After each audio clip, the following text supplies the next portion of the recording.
The terrifying potential. Captain Alina Reyes stood on the bridge of the TSS Vindicator, Earth's most advanced warship, as it approached the glittering space station that served as the diplomatic hub of the Galactic Confederation. After centuries of isolation, humanity had finally detected signals from other intelligent species, and the subsequent first contact had led to this moment, humanity's formal introduction to the galactic community. "Nervous, Captain?" asked Commander Takashi, her second-in-command, as he monitored the approach vectors. Alina adjusted her uniform, just eager to make a good impression. After all, we're representing all of humanity here.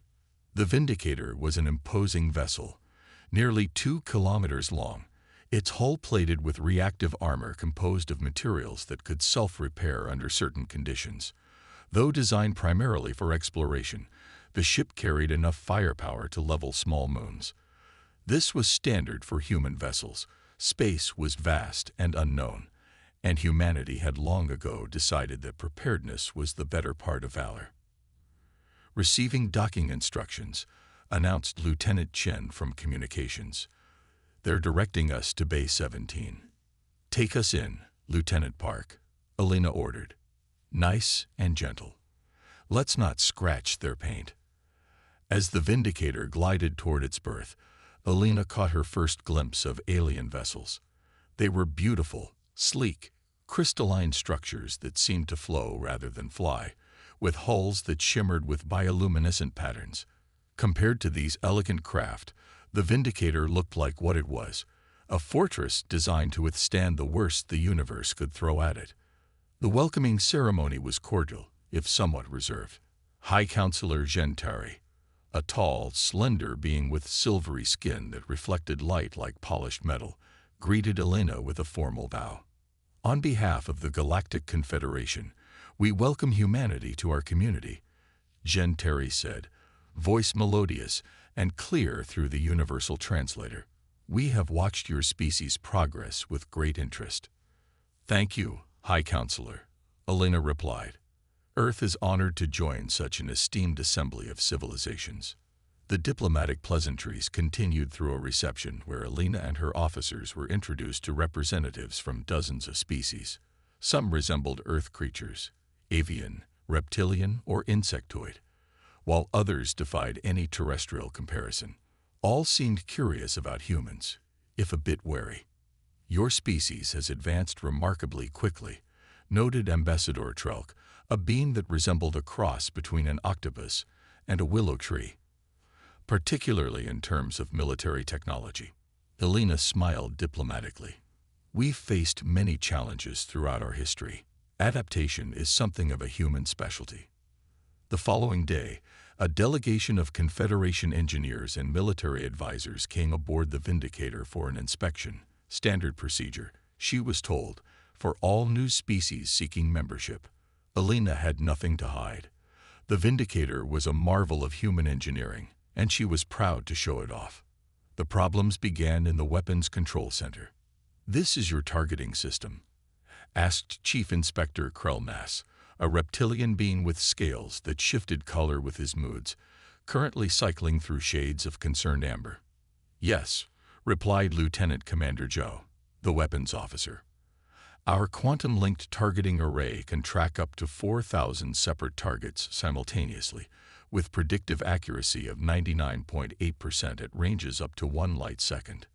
The alien inspectors exchanged glances. "And these are your defensive systems?"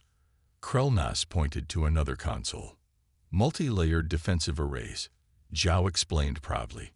"Kinetic barriers, plasma shields, point defense lasers, and anti-missile countermeasures. Our simulations show we can withstand concentrated fire from multiple capital ships for up to 72 hours without critical systems failure." The inspector's scales and skin colors shifted dramatically.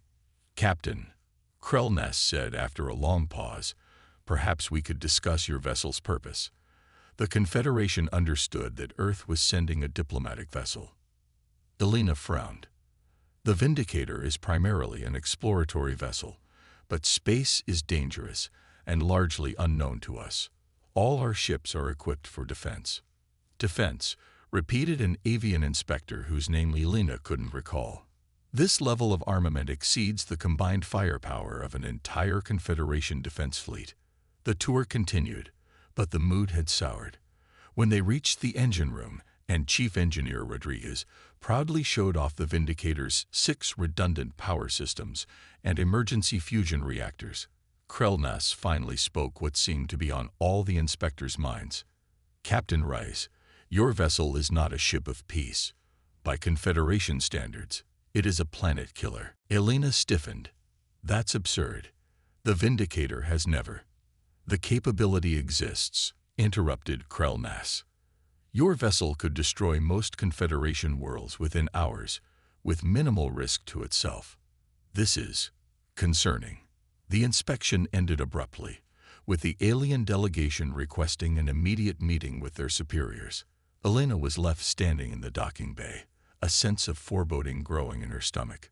3 days later, she sat in the Confederation's Grand Council chamber, feeling very small despite the Vindicator's impressive dimensions. The chamber was filled with representatives from over 40 species, most looking at the human delegation with expressions Elena couldn't read but sensed were not friendly. High Counselor Jen Terry stood at the center of the chamber. After careful consideration of the inspection reports, the Confederation must address serious concerns regarding human military capabilities. Displays activated around the chamber, showing comparative analyses between standard Confederation vessels and the Vindicator. The differences were stark. "Human warships exceed our military limitations by factors of 10 or greater," Jen Terry continued. "They violate 17 separate articles of the Confederation Charter on acceptable military force." Ambassador Chen, Earth's diplomatic representative, leaned forward. "With respect, Counselor, we were not aware of these limitations. Earth has developed its technology in isolation, with no guidance from the galactic community." "We understand this," Jen Terry replied, "which is why we are not proposing sanctions. However, the Confederation cannot permit such weapons to operate within our space." Elena felt her heart sink as she realized what was coming. "Therefore," continued the High Counselor, "human warships are hereby classified as prohibited weapons platforms and banned from Confederation space, effective immediately." Shocked murmurs ran through the human delegation. "You can't be serious," Elena found herself saying, rising to her feet. "Our ships are designed for exploration and self-defense. We've never once used them aggressively." "The potential exists," said another counselor, a being who appeared to be composed entirely of crystalline structures. "The Confederation has maintained peace for 3,000 years by limiting military technology. Your vessels represent an unacceptable escalation." Ambassador Chen tried to salvage the situation. "Perhaps we could discuss modifications to our vessels. Decommissioning certain systems. That would require complete rebuilding," Elena said quietly. "Our redundancies and defense systems are integrated into the ship's fundamental design." The debate continued for hours, growing increasingly heated. Elena watched as humanity's dream of joining the galactic community crumbled before her eyes. The Confederation would not budge. Human warships were deemed too dangerous to operate within their space. As the session finally adjourned, Elena approached Jen Terry in a private antechamber. "High Counselor, you're making a mistake," she said bluntly. "Humanity comes in peace, but we've learned through hard experience to be prepared for the worst." The silvery being regarded her with unreadable eyes. "It is precisely that mindset which concerns us, Captain. The Confederation has moved beyond such thinking. We build for peace because we expect peace. And if peace fails, it has not failed in 3 millennia. Jen Terry's voice softened slightly. "We do not reject humanity, Captain. Only its weapons. Your people are welcome among us, just not your warships." The next week was a diplomatic nightmare. Earth's government refused to accept the ban, arguing that disarming their vessels would leave humanity vulnerable.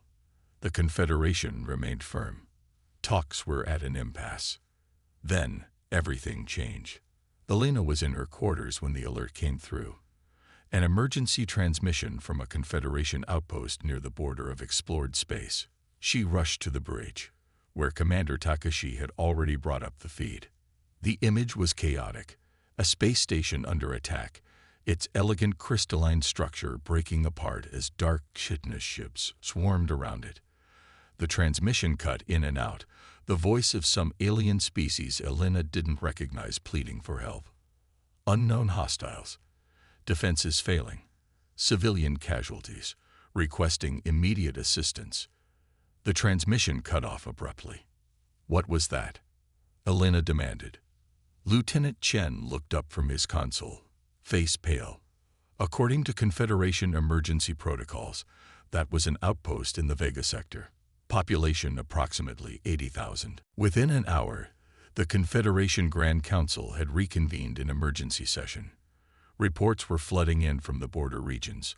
Unknown ships were attacking Confederation outposts and colonies, and the elegant Confederation vessels were being destroyed with ease. "They move like nothing we've seen," reported a military advisor, an avian being whose feathers were ruffled with distress. "Our ships cannot match their speed or power. 3 colony worlds have already gone dark."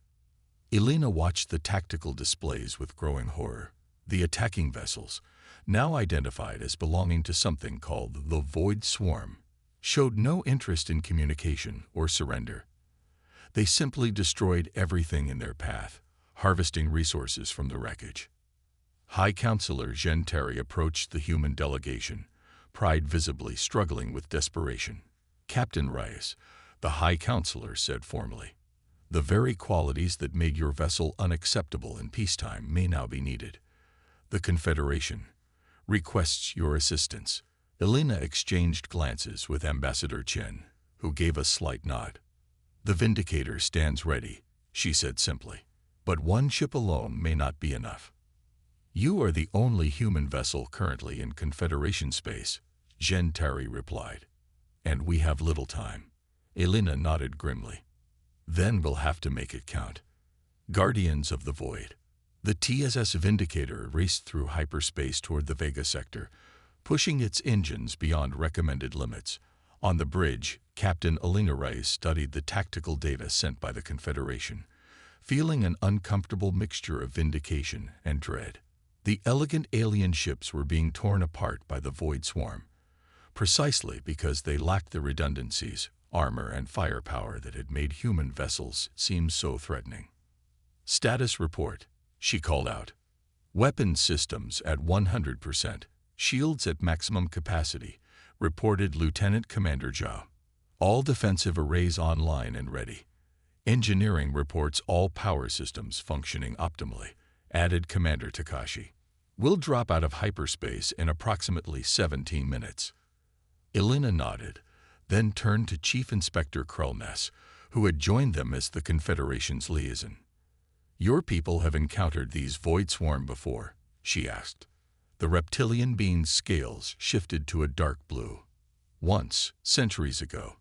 They appeared at the edge of our space, attacked a few outposts, then retreated when they met resistance. We believed they had moved on to easier targets. But they've returned stronger," Elena noted, studying the footage of the attacks. "And your defenses haven't kept pace." The Confederation chose to focus on diplomatic strength, Krellness replied stiffly. "Military development was deemed unnecessary during our long peace." Elena refrained from pointing out the obvious flaw in that logic. Instead, she turned to the tactical display. "Show me their attack patterns," she requested. The display shifted, showing recordings of previous engagements. Elena watched carefully, noting how the chitinous black ships moved in perfect coordination, like a swarm of insects. They attacked in waves, overwhelming defenses before moving in to dismantle ships and stations with ruthless efficiency. "They're not creative," she observed. "They found a strategy that works against your ships, and they're sticking to it. No adaptation, no tactical flexibility." "Why change what works?" Krellness asked bitterly. Elena allowed herself a small smile. "Because they're about to face something they've never encountered before. The Vindicator dropped out of hyperspace directly into chaos. The Vega colony was under heavy assault, its orbital defenses already shattered. Dozens of black ships swarmed around the beautiful crystalline space station that served as the colony's administrative center, cutting into it methodically. Tactical assessment, Alina ordered calmly. 37 void swarm vessels detected, reported Joe. Various sizes. They've noticed our arrival. 5 ships breaking off to intercept. Civilian vessels detected, added Lieutenant Park from the sensor station. Multiple evacuation ships trying to escape the station. Several are being pursued by swarm vessels. Elena nodded sharply.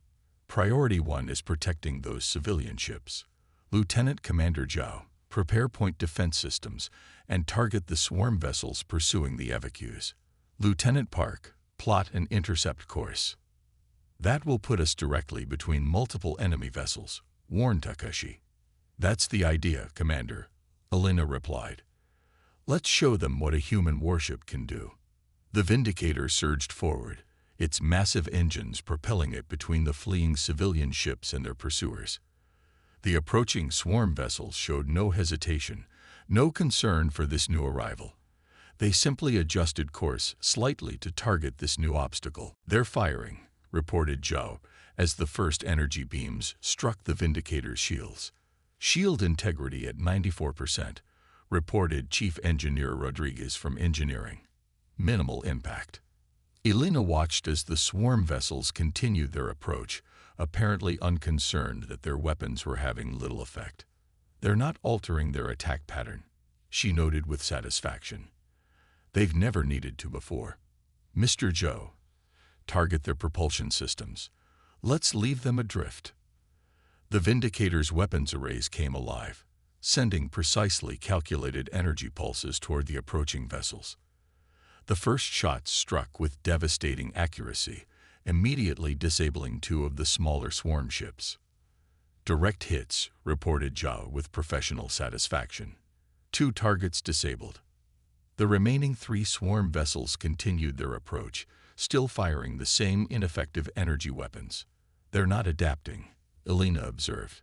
Continue targeting propulsion systems. Once those evacuation ships are clear, we'll move to protect the station. Within minutes, all 5 intercepting vessels had been disabled, left tumbling helplessly through space. The civilian ships streaked past the Vindicator, broadcasting messages of gratitude as they headed for safety. On the bridge, Krelnas watched in stunned silence. You disabled them so quickly, the inspector finally said. Our ships would have been destroyed. Elena finished grimly. I know. Now let's save that station. The Vindicator turned toward the main battle, where dozens of swarm vessels continued their systematic dismantling of the colonial station. Plan of attack, Captain, asked Takashi. Elena studied the tactical display. They're concentrating on the station, ignoring everything else. That gives us an advantage. We'll draw their attention, thin their numbers, then move in to protect the station directly. She opened a channel to engineering. Chief Rodriguez, I need everything you've got for the shields. We're going to take some hits. Shields at 110% capacity, Captain, came the confident reply. I've rerouted power from non-essential systems. We can hold. All hands. Battle stations. Elena announced shipwide. Weapons free. Targeting protocols in effect. Let's go hunting. The Vindicator surged forward. All weapons arrays activating simultaneously. Precise beams of energy and kinetic projectiles lanced out, striking swarm vessels with devastating accuracy. 3 ships were disabled immediately, their propulsion systems destroyed. 2 more took critical damage to their weapon systems. The response was immediate. Like disturbing a real insect nest, the majority of the swarm vessels broke off their attack on the station and turned toward this new threat. 23 vessels on intercept course, reported Zhou. They're adjusting formation, spreading out to surround us. Adapting at last, Elena noted with grim satisfaction. Too late. Continue targeting propulsion and weapon systems. Keep them off balance. The battle that followed was unlike anything the Confederation had ever witnessed. The Vindicator stood its ground against overwhelming numbers, its layered defenses absorbing punishment that would have destroyed any Confederation vessel. Its weapons struck with precision and power, systematically disabling swarm vessel after swarm vessel. On the observation deck, Krell Ness and a small delegation of Confederation officials watched in awe as the human warship demonstrated exactly why the Confederation had feared it. Its withstanding concentrated fire from 17 vessels whispered a diplomatic aid, an avian being whose feathers were fluffed with stress. How is that possible? Redundant systems, Krell Ness replied softly. Layered defenses, the very things we banned. The battle raged for hours. The Vindicator took damage, significant damage. 2 of its 6 power systems failed. Parts of the outer hull were breached. Fires broke out in lower decks. But the ship fought on, its redundancies ensuring that no single hit was catastrophic. By the time it was over, 31 swarm vessels had been disabled or destroyed. The remainder had retreated, apparently unwilling to face an opponent they couldn't easily overwhelm. The station, though heavily damaged, had been saved, along with thousands of colonists still aboard. In the aftermath, Elena stood in the Vindicator's medical bay, watching as her injured crew received treatment alongside Confederation civilians rescued from the station. Her uniform was torn and stained with smoke, her face streaked with soot. The ship around her groaned occasionally as emergency repairs continued. High Counselor Jen Terry entered the medical bay, looking decidedly less composed than during their first meeting. Captain Reyes, the counselor said quietly, "The Confederation owes you and your crew a debt we cannot repay. Without your intervention, we would have lost the entire colony." Elena nodded tiredly. "My crew performed admirably. 17 injured, no fatalities." "A miracle," Jen Terry replied. "Our vessels." The counselor hesitated. None survived the initial encounter. They stood in silence for a moment, watching the medical team's work. "The swarm will return," Elena finally said. "They retreated, but they'll be back, probably with adapted tactics. One ship won't be enough next time." "We know," Jen Terry acknowledged. "The Council has been in emergency session since receiving word of your victory. We face a difficult choice." Elena raised an eyebrow. "Seems simple enough to me. The ban on human warships needs to be lifted, at least until this threat is neutralized." "Many Council members agree," Jen Terry said. "Others fear that allowing human military vessels free access to Confederation space may create a different kind of threat in the long term." "So you'd rather be destroyed by the swarm?" "Of course not." Jen Terry's silvery skin rippled with emotion. "Which is why the Council has approved a compromise. We propose a joint defense initiative, human warships operating within Confederation space, but with Confederation observers aboard to ensure adherence to certain protocols." Elena considered this. "Oversight isn't a problem, as long as it doesn't interfere with our ability to respond to threats. But protocols, if you're going to tell us we can't target propulsion systems or use full weapons capacity, then we might as well not come at all." "Not restrictions on capability," Jen Terry clarified. "Protocols on when and how force may be deployed. The Confederation values diplomacy first. We would ask that your vessels attempt peaceful resolution where possible." Elena laughed suddenly, then winced as the motion pulled at a bruised rib. "High Counselor, did you see any indication that the swarm was interested in diplomatic solutions?" "No," admitted Jen Terry, "but not all threats will be like the swarm. We fear that humans, with your preparedness mindset, might resort to force when other options remain unexplored." Elena sighed, looking around at the injured beings in the medical bay, human and alien alike. "I don't want war, Counselor. No sane human does. We build our ships the way we do because we've learned through bitter experience that the universe can be hostile. But strength doesn't have to mean aggression." She met the counselor's eyes. "If oversight and communication protocols will ease your fears, then we can work with that." 1 month later, Alina stood again on the bridge of the Vindicator, now repaired and upgraded with some Confederation technology, improvements to communications and sensors, primarily. Beside her stood Commander Takashi and their new addition, Liaison Officer Krellness, now officially assigned to the Vindicator as the Confederation's representative. On the main screen, 5 more human vessels dropped out of hyperspace to join them, the first contingent of Earth's newly formed Confederation Defense Initiative. "They're still nervous about us," Takashi noted quietly. "I counted 12 different restrictions in the final agreement." "Can you blame them?" Alina replied. "Our ships were built to fight wars they can barely imagine, but they're learning that peace requires strength to endure." Krellness, overhearing, joined the conversation. "And perhaps we are learning that strength does not always lead to war. There is wisdom in both approaches." Alina nodded, watching as the human fleet formed up around the Vindicator. "To the Confederation, our ships may still seem too powerful for galactic combat, but against threats like the Swarm, they're exactly what's needed." She turned to her bridge crew.